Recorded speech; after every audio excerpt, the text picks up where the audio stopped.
moves the territory. Let me put it this way. The turban can be a symbol of marking a territory, like a territorial boundary. Because when it is on your head, definitely, that is the territory where it covers.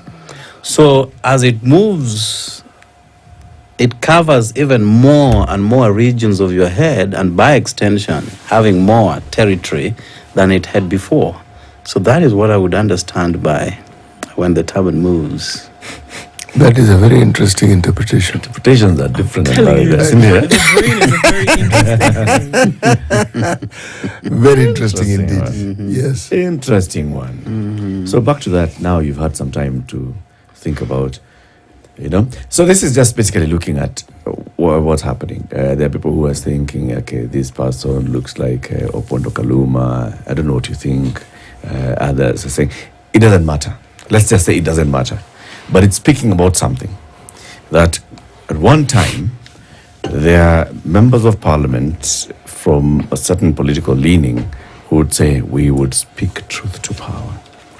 And then due to certain events and incidences, now there's a broad-based government, there's a handshake, there's Your Excellency, we are here and we are telling you even where we come from and you know our people, we are working with you.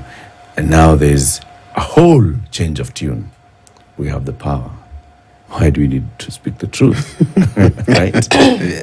Do you think it's actually a true reflection of our current political situation? As a member of parliament, let me say jambo to our viewers together with our listeners across the globe, and say jambo again to the constituents of Nyando, those who gave me the mandate to serve.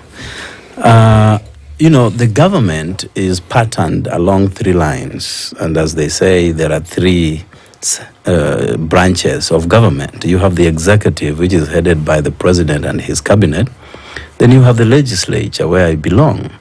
And again, now you have the judiciary, whose work is to interpret the laws. Now, when you have the legislature with very defined roles, number one is representing the people, and that is why Article 1 of the Constitution says Kenyans can do what they can directly or through their duly elected representatives. So representation becomes a key element. Number two is oversight, which is enshrined in Article 95 and 96 of our Constitution. And of course, again, number three, alongside others, doing budgets for the country and stuff. So the oversight role is the mandate of Parliament, both the National Assembly and the Senate. And it does not delineate boundaries along political parties. So sometimes I become disturbed and quite perturbed when people say, now we are in government, there is no point doing oversight. Governments are rogue in nature. And that is why, in the interest of our laws, we came up with the Parliament to help oversight the executive. Checks and balances. The moment you withdraw the element of checks and balances, the whole nation suffers. And as I said, by nature, governments are rogue. The element of wanton killings and abductions that we see happening in our country now, the element of corruption, which all these put together have to be apportioned somebody to punch holes where necessary. So the populace, having put that mandate on members of parliament, are waiting for us to ask those difficult questions. But then when people turn around to say, now we are part of that government, and therefore we cannot ask pertinent questions around all the issues that bedevil us, then we are losing the mark. And that brings me to this point. We have seen a pattern developing in this country where some of our experts have gone into government, and there are very few, by the way. We only have 5, Experts. And that is the term that was coined by our party leader when he was releasing them to go to serve in that government. And experts they are, because we know what they are made of and their different trades. So when they joined government, I think as a parliament we never lost our responsibility to oversight and to represent our people. We just had in a very difficult situation in the month of June, which was climaxed on the 25th of June when the Gen Zs raided Parliament. I think the message was very clear that Parliament, you are letting us down. We gave you the mandate to serve. You know your role as a member of Parliament. You understand the Constitution, but you are running away from the Constitution and doing bidding for the executive.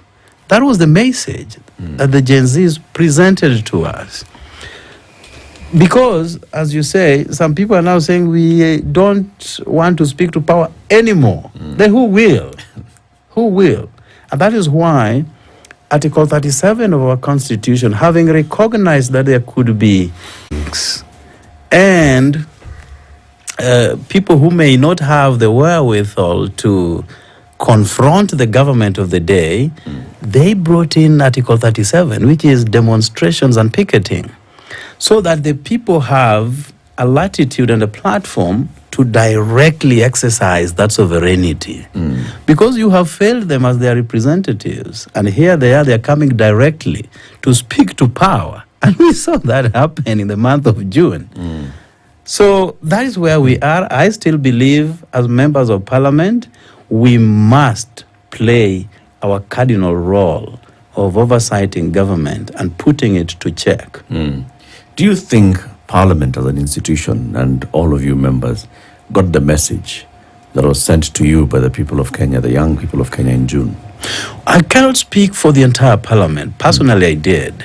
And that is why I'm expressing myself as such. No, from the entire Parliament is from your own observation. After you came back. Right.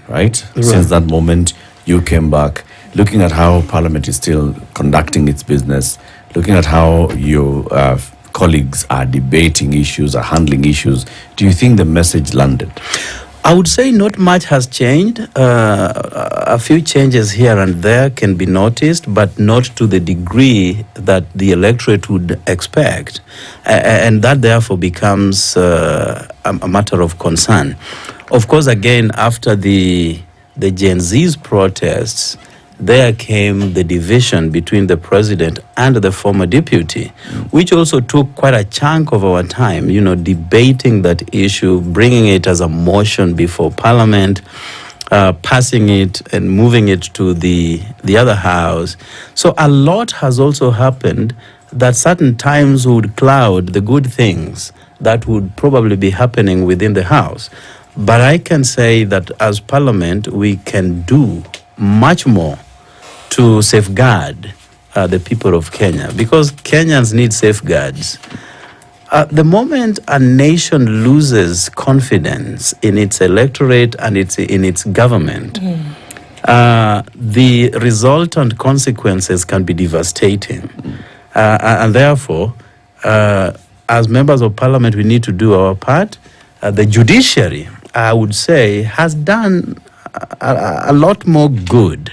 Apart from certain times, my coalition divide, thinking that the Supreme Court is the missing link, is the weak link in dispensation of justice. You remember, just when the High Court and the Court of Appeal yesterday had, increasingly saw the Finance Act 2023 as having transgressed the processes, the Supreme Court comes out to say it was all good. Now, the Constitution gave Kenyans an opportunity to carry out an introspection on anything that they do. You cannot just come up with a piece of legislation without asking the views of the Kenyans. And then the court has also pronounced itself that the public participation, which is a key element in legislation, has to be both quantitative and qualitative. So you can't just have us in this house, the four of us, talking about something before Parliament, and you call that public participation. No. You must have the representation across the country. You remember, a court of law pronounced itself during the impeachment process of the former deputy president that it has to be cascaded down to the constituencies. We have 290 constituencies. Now that then therefore feeds into the quantitative aspect of public participation. And the High Court and the Court of Appeal, making their findings, came up with a verdict that the quantitative aspect of public participation as regards the Finance Act 2023 fell below par. And, they had evidence adduced before them. But it goes to the Supreme Court and they say, well, firstly, there hasn't been any law made by the National Assembly as regards public participation. So there's no bar set. Yet the same court says to set the bar, you have to go deep down to the constituency level. Yeah. That is a bar in itself. And by the way, in areas where parliaments have failed to come up with pieces of legislation, the courts of law cannot run away from that responsibility. They have to put remedies in the interim until Parliament will come up with a piece of legislation over a matter. So they cannot all throw their hands in the air in surrender. And say at you. Oh, the court, no, it is Parliament. Parliament says, no, it is court. No, the court must pronounce itself. Let's take a break. 28 minutes to 9. A conversation will continue shortly with Jared Okello, who's the MP for Nyando Bay. Exactly. That's a good one. Yeah. This conversation continues shortly. Cradle.com. Cradle.com. So that's the website where you will go and register, and then you will get invited. Invited to what, you might ask? Well, it's the Study in Ireland fair that's taking place on the 9th of November. So you want to pursue your university education and you decided that it is Ireland you want to go to. Well, the top universities in this country will be on showcase on the 9th at the Gallant Mall in Parklands, and you'll get information from direct access to these top universities, finding out what they're all about, how you can apply, what career path you can take just because you attended these top schools. You can also discover Ireland's career opportunities. What can you do when you finish with the university education? And you can also get expert visa guidance. What you need to do to apply for a visa to get you well on your way to pursue your education. So you can apply to schools on the spot, you can get amazing scholarships, and you can also get visa consultation because you registered on Cradle, that's CRAYDEL.com, and then you got an invitation, and then you'll attend the fair, and all the information that you need will be right there. This is the Situation Room, the only way to start your day.